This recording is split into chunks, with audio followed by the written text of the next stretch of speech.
off all these siege tanks now. Those drones really desperately trying to run for their lives. There's Wednesday Night vVv Gaming. Transition straight into Game 3 in this best of 7 series. It's going to be vVv's Hasuu versus CuHz here on an MLG Metalopolis. It is going to be Protoss versus Protoss, as you mentioned. Cross spawn is going to be very interesting to see what these players do, what variation of 4-gate, I should say, these players will be trying to go for, and who will be able to execute the strategy better. No, I'm sure both these players don't want a 4-gate. They want to go for something much more interesting, not a build order loss or any sort of early game. I'm sure we're going to see 4 or 5 bases, carriers, colossi, all the different tech options here. Perhaps, maybe not. Yeah, I think Matron's Matron's hoping for, motherships attacking bases and then recalling back home, to get re-energized, recharged, and then constantly moving out back and forth. I don't know if we'll ever get there. I don't remember the last time I actually saw a mothership or cast a mothership in a high level game. So, just more of those fun units. As we can see, Hasuu is opening up with I believe a 12 gateway or an 11 gateway, so a little bit slower, but both sides doing that same build.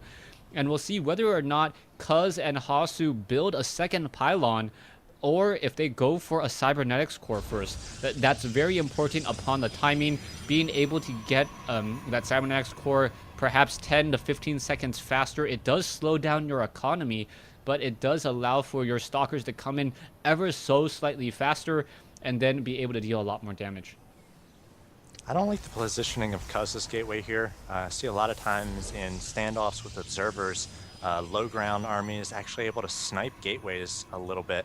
So I know he kind of wants to shut down the backdoor avenue to his mineral line there, and especially with his cybernetics core positioning, definitely makes it so that nothing can get behind the minerals. But if an observer is on the right above the high ground there, the gateway could go down if he's at a disadvantage anyway. So definitely don't like seeing buildings right flush up against the edge of the terrain there. So we'll see whether that factors into any sort of mid-game push. Yeah, I think one of the more interesting times I saw that come into play was when a sentry had used a hallucination in order to gain sight up onto the high ground after he saw where the gateway was. And then with the Colossus there, he didn't even need to go down the observer tech route or the robotic facility tech route and just start picking off that cybernetics core, as a zealot now chases one of Hasuu's probes away. It looks like there is going to be a zealot moving out from Hasuu as well. So a zealot moving out from Hasuu in order to, I guess, engage with CuHz, just because, as we are now going to see perhaps 3 additional gateways placed down by both of these players.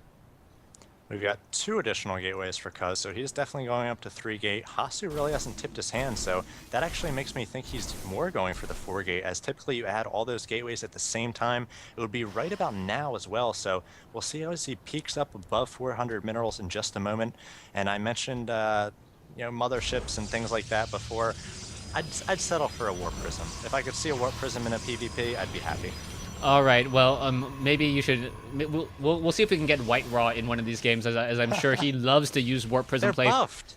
Yes, they are buffed. 60 additional shields, very, very important. It looks like the Zealot gonna get pushed away. Is this Zealot gonna get taken down to 13 hit points, down to 4, and he's able to run all the way home with the help of a Stalker? I don't think that sentence has ever been said before, but we'll see what's going to go down, as Hasuu does have those additional gateways, and we'll see whether he goes for a Twilight Council or that final 4th gate, final 4th warp gate. Yeah, it looks like Hasuu is adding a robotics facility, and CuHz really hasn't tipped his hand, might be adding some sort of Twilight Council, but has finished his warp gate. Both players have, as the warp gate's now transforming, and we'll see whether Hasuu is able to hold off this aggression coming from CuHz. Yeah. Oh, wow. All right, I'll let you say it. We have a hidden expansion here from CuHz, so sort of faking that 4-gate. He's got units out on the map. Hasuu playing very defensively. He's got that sentry. He's got his army controlling here, looking for those pylons to take them down quickly. He's ready for that hair trigger force field to try to deny the high ground site, but we do see a hidden nexus coming in from CuHz, and a Twilight Council and a Forge as well.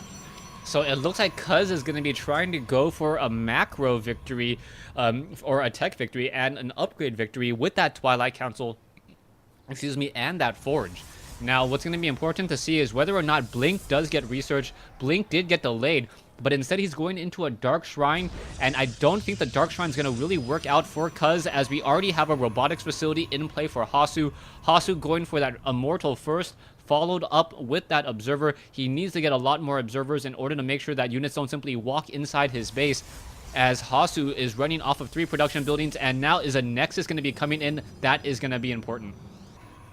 Yeah, it looks like he actually is going to use that probe for a proxy pylon as the force is meeting a little bit here, and Hasuu going to see that not too many units out for CuHz. So if we check the army tab, CuHz only has 2 Stalkers, 1 Zealot, and 1 Sentry up against Hasuu, who has 2 extra Zealots, 2 extra Stalkers, and an extra Immortal. So he's definitely got the advantage at this point. Down goes the proxy pylon up by the gold base, and we'll see whether he's able to push and take down CuHz before CuHz's Dark Shrine is about to finish. Yeah, right now CuHz is looking to be in a very, very strong position. Every second that Hasuu waits is a second in is a nail in Hasu's coffin right now. There's nothing guarding the main base at all. CuHz even having a lot of energy as the Stalkers and the Sentries are simply walking into his main base now. This is not looking good.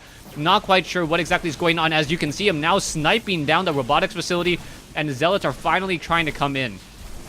And Hasuu looks like he's going to be going for some sort of base race here, but little does he know that there's an entire second base running for CuHz. So as Hasu's base, his probes are taken down here by the few units for CuHz, he is going to start ripping apart all the buildings for CuHz, but he doesn't know about the hidden base. We'll see how this base race plays out.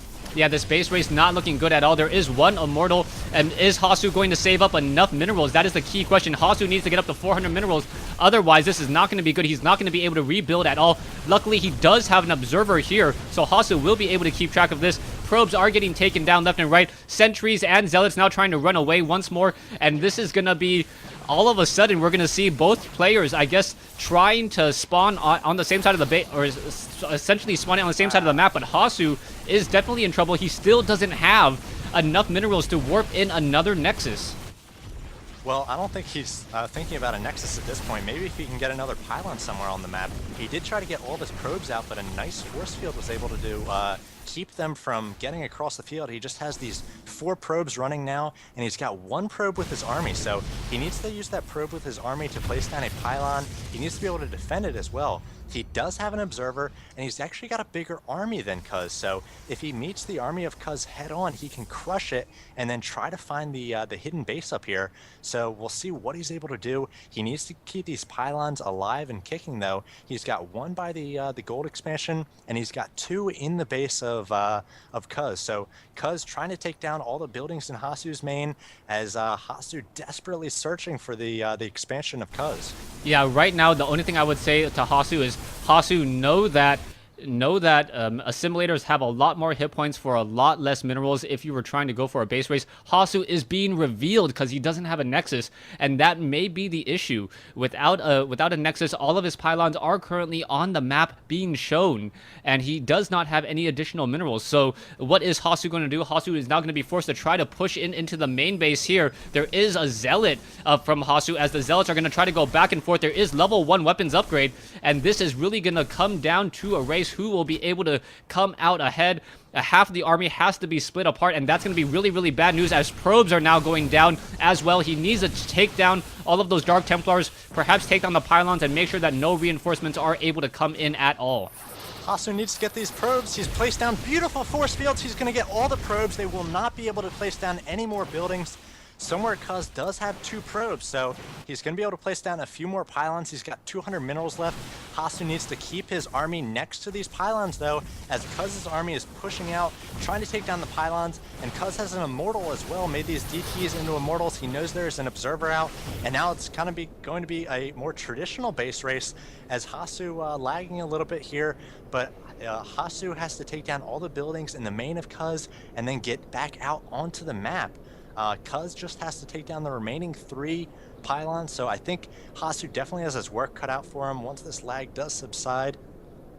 Yeah, we'll see what's gonna happen here. This I would hate. Oh, I don't want to even say it right now, as currently we haven't like you mentioned that CuHz has an immortal. I definitely think you meant he has an Archon, Yeah, and Archon. that Archon is going to be very important as the Archon is not an armored unit, doesn't take bonus damage from an immortals, doesn't take bonus damage from stalkers, but I really don't know what to say about this game as the time does run down. Let's all hope that Hasuu, I'm not going to hit the drop button, most definitely not, and we'll see if whether or not Hasuu can get back into it. Yeah, we'll see. Hopefully he's able to come back. It's 46 food right now to 40, so they're relatively even. CuHz definitely has more buildings, and he's got a good building spread here as well. Hasuu just has the 3 pylons, I believe, and he doesn't have any minerals to place down any more buildings, so he's definitely has his work cut out for him. And I think even with the army positioning right now, CuHz has the angle to quickly take down these pylons. I think he already has a zealot at the one by the gold, and then just a hop, skip, and a jump away back into his main, he can take down the remaining 2 pylons. So unless Hasuu really gets down out of that main and takes on the army to try to defend these pylons, not sure he has a chance here.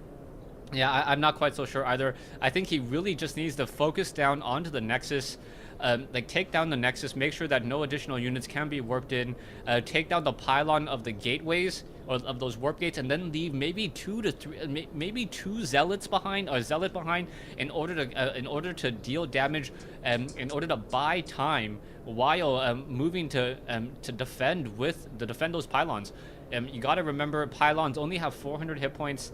Assimilators a crazy 900 hit points, combination hit points and shields. So in a base race, yeah, as a Zerg player, always go for extractors. Extractors don't need creep to build. Also, as a Protoss, definitely go for assimilators, as well, as you don't need pylon power, and they also have more hit points. And the admins just informed us that they are going to give CuHz the win. So Hasuu dropping out here, and it's going to be a GG from him, or maybe a delayed GG. And CuHz going to take this one. And I think that's a fair decision, definitely. Not only was Hasuu the one who lagged out, which isn't a huge deal. We know that happens to everybody every once in a while, but he was definitely at a position there where I think CuHz would have taken it. Yeah, definitely. So it looks like CuHz will be moving on into Game 4 of this best of 7 series, and we'll see who exactly vVv Gaming will be putting up there.